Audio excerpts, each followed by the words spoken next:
you seem like a guy, you seem like a normal guy, but I think you're obsessed. And I'm curious about what your obsessions or your obsession actually is. And I'm thinking about the book, take less, do more. And you seem to be, and when I say obsessed, I mean you have a profound drive for something. What is that? Well, first I have a funny story when you said you seem normal. Um, I was doing an author event at a local bookstore and was talking about the early GVP gear days and how we only offered the packs in one size because that's the only pattern I had was the one I made for myself. So I have no idea how many of those early customers this actually fit them unless they happen to be 6'4" and skinny. But um, and then I said, now we have packs that are obviously sized for normal people. And the person who had asked the question said, "Well, I think you're normal." And I said, "Well, I'm on the tall side of normal." And we went on with the event. And afterwards, I'm signing books, and a guy comes up. He says, "I don't know what your next book is going to be about, but you've already got the title." And I go, "Really?" He says, "Yeah, The Tall Side of Normal." He says, "That's just the perfect book title." So, yeah, I might be on the tall side of normal.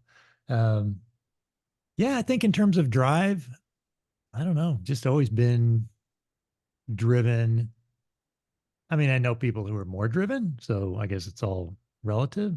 Um, but yeah, driven to make good use of my time, I guess, to accomplish things, to get better, um, better at what I do, better husband, better father, better engineer, better backpacker, better Okay, businessman. so you know somebody or you know people who are more obsessed with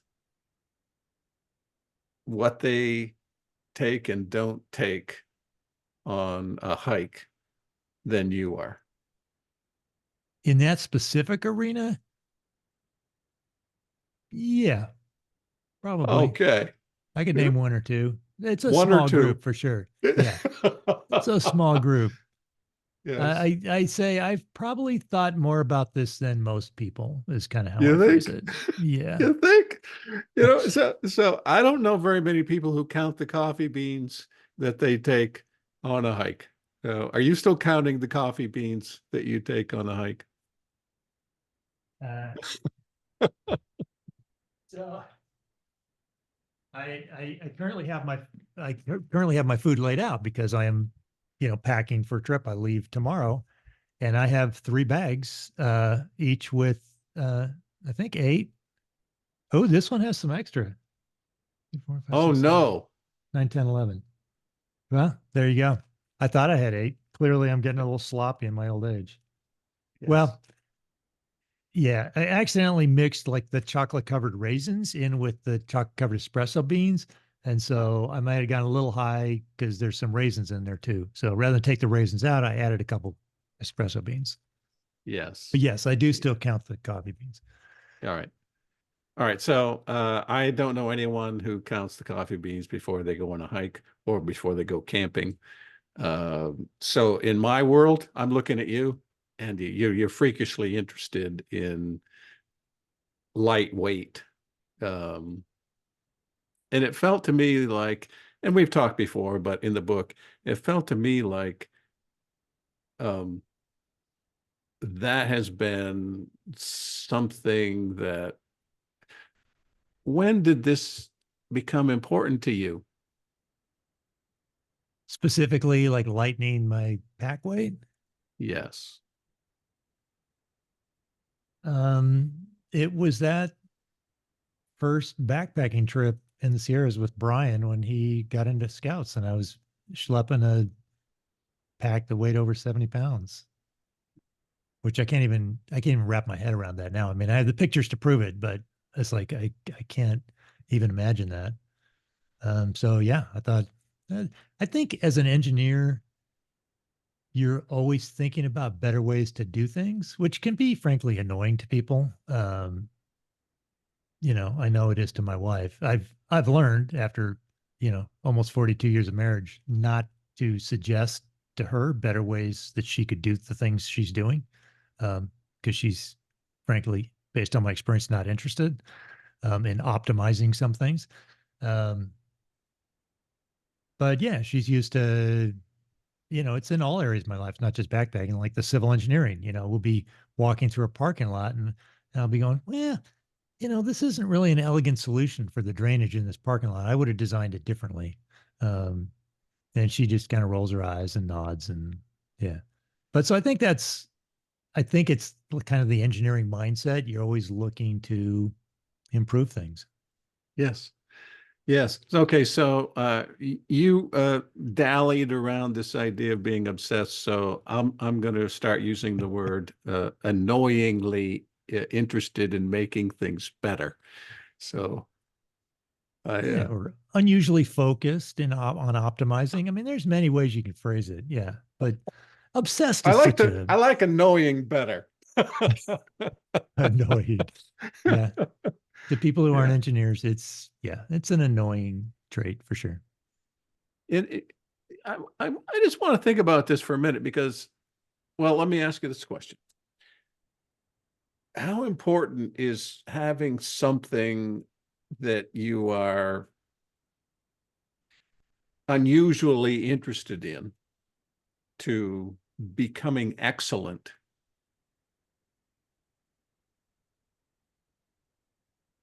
I'm not sure I understood the question there. So you um, are at the in the upper echelons. There's a small group of people who uh, pack like you and hike like you, and others are attracted to that. So I know you take groups. It's a very interesting kind of thing, that you stand out in this particular area. I'm just curious about in order for someone to excel, it seems to me like they have to become annoyingly interested in something. They have to become obsessed. They have to become so fascinated by something that other people look at them and they think, "Oh, what's going on with that guy? He's fanatical. He's counting coffee beans." Yeah, and I would say so, and it'd be interesting to look at that and when does it matter about the field that you become annoyingly interested in? You know, um, I didn't set out to be well known as a obsessive uh, ultralight backpacker, but I was just trying to see how light I could get my own pack. But I had the Yes. advantage of one, when I was doing it, that was a very small group, so kind of big fish in a small pond syndrome.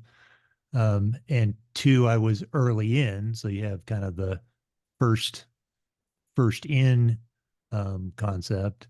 Um, and then I accidentally started a gear company along the way, so that led to greater notoriety and being known. The internet was just starting, so that was very kind of like on the early days of Twitter. It was more like a club kind of and listservs and things like that. So I think a lot of those things coalesced to give me some minor reputation in that area.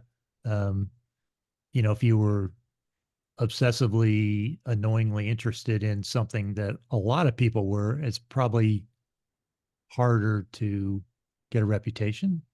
I don't know. The thing that makes you different is the thing that makes you uh, potentially useful or allows you to stand out. I think we try to fit in a lot, but perhaps there's something about a person that, their perspective that makes them different. That's your contribution. I mean, everybody else is doing 70-pound packs. How heavy, what will the weight of your pack be on this trip about? Well, so the actually just have my gear list because, like I said, I'm leaving tomorrow. You love Um, your list. yeah, you know, I have I have a trip, I have a list for every trip I've ever done. Um, and this one's a little on the heavy side because I'm kind of testing out a new water treatment system I want to explore. So my base pack weight before food and water is 5.63 pounds, which is a little on the heavy side for me. And we need a rope because we're gonna have to lower packs over some stuff. And um, yeah, so it's a little on the heavy side, but oh, and it's, you know, I'm leading a group, so I've got a battery and things like that that I wouldn't normally have, emergency Yes, locators, stuff like that. So yes, yes. 5.6. It's a pretty big drop. One of the things that you said that speaks to me, to paraphrase it, is you were in competition with yourself. You just wanted to see how light the pack could get. It wasn't like a philanthropic motivation. You were just trying to figure it out for yourself. Now, did I understand that right? yeah, I mean, I wasn't trying to build a reputation as an ultralight backpacker or try and be the lightest guy around. I have hiked with people that had lighter packs. It doesn't happen very often, but it has happened. So, um, you know, and like the old West gunslingers, of course, you know, when you have a little bit of reputation, of course, everyone's trying to one up you. And I don't really care. I mean, I'm trying to optimize for me. Um, and if other people can, you know, get some tips and tricks from that, well, that's great. But everyone has different comfort levels of things that are important to them. And so they make different gear choices and end up with different pack weights. Yes. Yes. Where does generosity fit into this? Because I know the personal excellence, competing with yourself, just seeing how far you can take something and still have it be useful and enjoyable, is an exciting sort of concept for you. You think, and so that's a self-competition. Where does generosity come in? You said, "Well, I started a company by accident. You know what? You know all of this," and I think somebody hearing that's like, "Well, that's disappointing." I mean, I want the strategy. I don't I don't want the I started a company by accident. Anyway, Yeah. where does generosity come into this? You know, I think in when you're by yourself or with other people, when you're in the wilderness, you know, a long way from civilization, I think especially in cases, say you're hiking a long trail, it just fosters more of a generosity. You need to depend on other people. And, you know, if you share what resources there are, if someone's short on food, everyone like gives up a food bar so they can, you know, make it to the next resupply. Or if um, someone, you know, has some broken gear and someone has a repair kit, you see if you can fix it. I mean, I think it breeds that kind of generosity um, because you really need each other. Um, I think when we're, you know, in the front country, figure, well, that's someone else's job. You know, someone else will take care of that. Someone else will stop and help that person, or, you know, we have people for that. It's not my job. Um, but I've tried to bring that from my backpack experience into my life. And there are a number of reasons. I mean, my mom taught us this growing up just by what she did. And so I, you know, put the plans to make the pack on the internet for free. And I've never taken a salary from the gear company I started. And I'm donating all the proceeds from the book. You know, I've been blessed that I have a life where, you know, more money is not going to change my lifestyle. It's not going to make me happier. And so I don't need more money. So I'm already giving away a big chunk of my income now. So more income is just another problem to solve. So um, that's not, you know, more income is not something I'm seeking right now. So I can be Yes. generous. But for me, it's, you know, generosity. I was talking last night at an event about building margin in our lives. of um, of time, money, and energy. Um, and money's an easy one for me. Time is harder. Being generous with my time, I'm getting better at that. Um, because I don't know, in my mind, it's like money, you can always make more money. It's like time, yeah. I mean, you could argue otherwise, but basically, that day is gone. Um, and if you gave it to someone, you gave it to someone. You didn't get that day. Um, and then energy is another thing that I struggle with. If I'm focused on my annoyingly obsessive quest of something, that's energy I'm putting into that, and maybe I'm not noticing someone that could use a visit or a phone call or something like that because I'm wound up in my thing. So yeah, if we can build in margin in time, money, and energy, that's my goal. Yes. Yes. One of the things I took away from what you said is, the importance of knowing what's enough. And I think sometimes people haven't thought about this. I mean, it's just more is the drive instead of, what's enough? What's enough money? What's enough free time? What's enough work? What's enough people time? What's enough? That's a challenging question, but I think an important one leaders should think about. Speaking of Yeah. leaders, what are the leadership lessons, the leadership takeaways in the book that you would love for people to reflect on and perhaps apply to their lives? Well, it's funny you mentioned that because kind of rattling around in my head when I have more time is to put together like a study guide, leadership lessons from the book. And then maybe a faith-based study guide could be used for, um, men's groups or something like that. I think some of the leadership lessons, I know I always tell people when I was working in business, I was like, everything you want to do depends on people. Doesn't matter how smart an engineer you are, how many hours you work. At some point, getting things done that you want to get done is going to involve other people. And so you need to focus time and energy and attention on building relationships and getting better at relationship skills. And relationships take time. I mean, there's no other way around it. Um, and you need to invest that time because ultimately you're going to bump up against the limits of what you can do by yourself. Yes. So you're saying one of the big takeaways is that you learn to depend on others. In the book, I was delighted and fascinated to see that after hikes, uh, the people would get together and unpack their packs and share, well, I took these things, I took these things, this process of give and take and feedback, which makes us all better. And I see you sort of smile and brighten up to that. What's going on in your thinking as I say that? Well, that doesn't happen on every hike, but it is a useful tool for everyone to. In fact, I'm going to do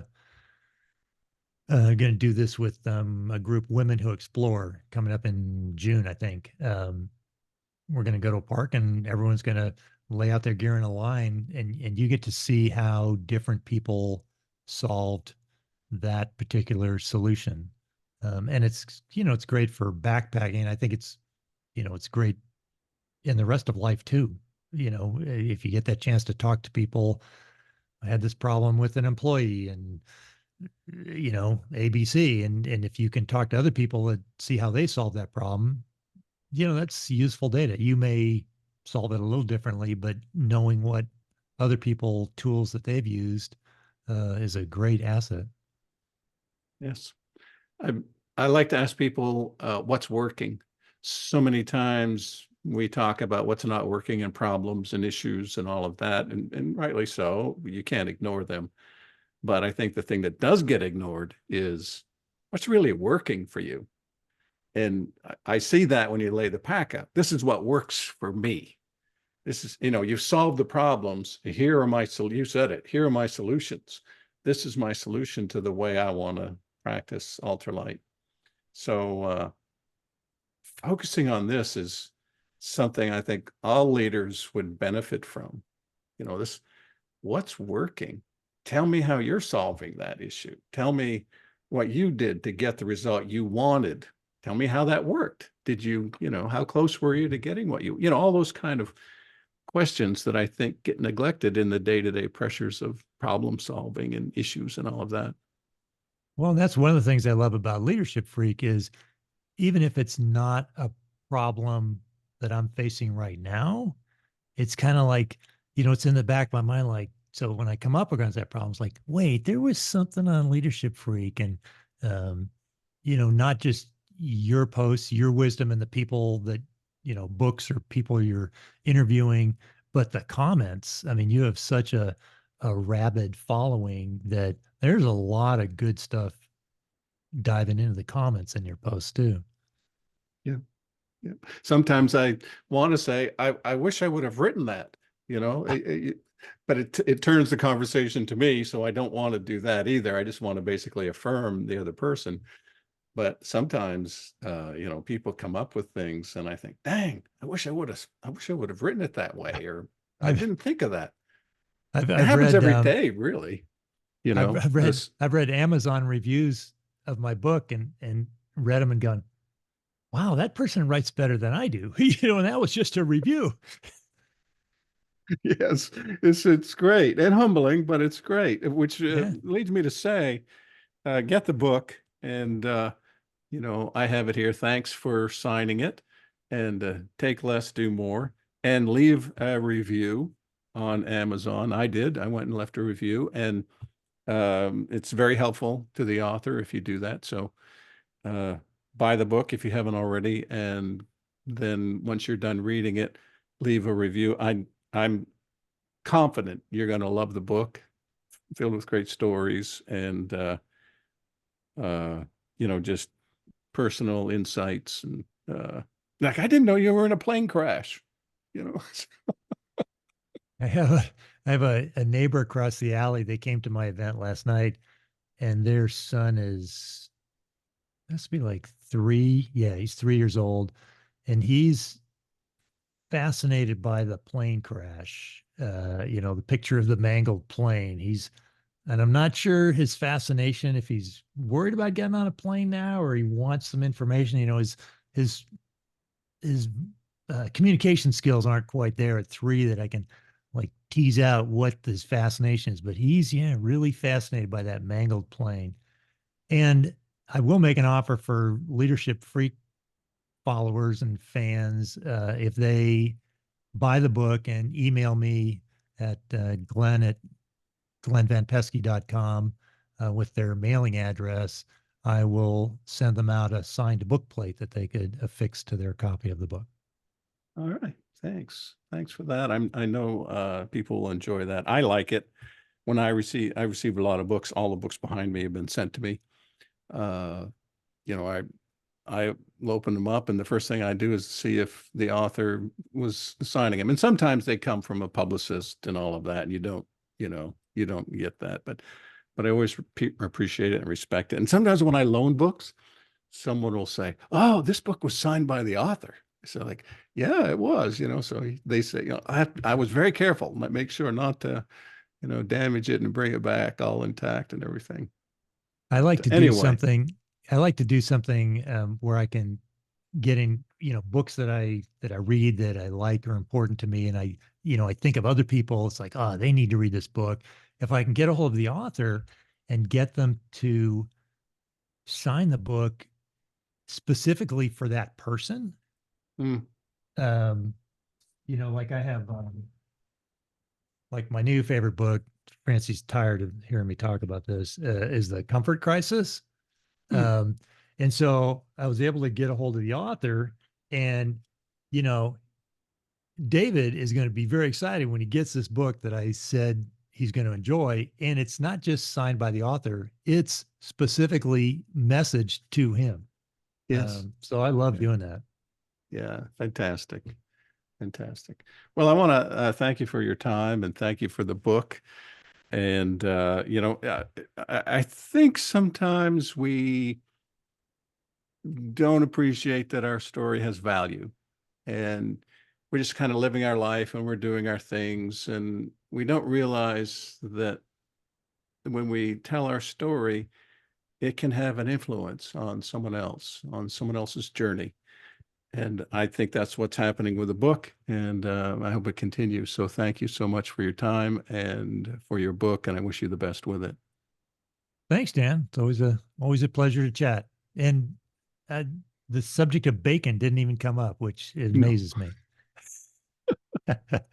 Speaking of obsession, so you're the only one who sends me things like I have you sent me the little towel. I have it right here. It's the bacon towel. It's got something on it about bacon and other things. So yeah, it didn't even come up, but we should be like bacon, make stuff better. Yes, exactly. I think that's such genius that I'm surprised I'm the only one that's has an unhealthy, annoying interest in that. I mean, it's just captures. I mean, who doesn't like bacon? And you capture an idea in a couple of words and an image. That's genius. I think. Yeah. I mean, on their tombstone, I'm pretty sure that's gonna be there. Okay, be like bacon. You So know, I'm gonna add that to my list. I have a list of tattoos, which I will never get um, right. because divorce would be very expensive at my stage of life. Um, but it's things that have meaning to me that I think are important, and things that if I was going to get a tattoo, I would consider. And I'm going to have to add "be like bacon" to my tattoo list. Yes. Well, again, I wish you the best with the book. Its title is Take Less, Do More. It's about ultralight. It's about life, and it's wonderful. So thank you so much, Glenn, for your time, and I wish you the best with it. Thanks a lot, Dan. Appreciate the time.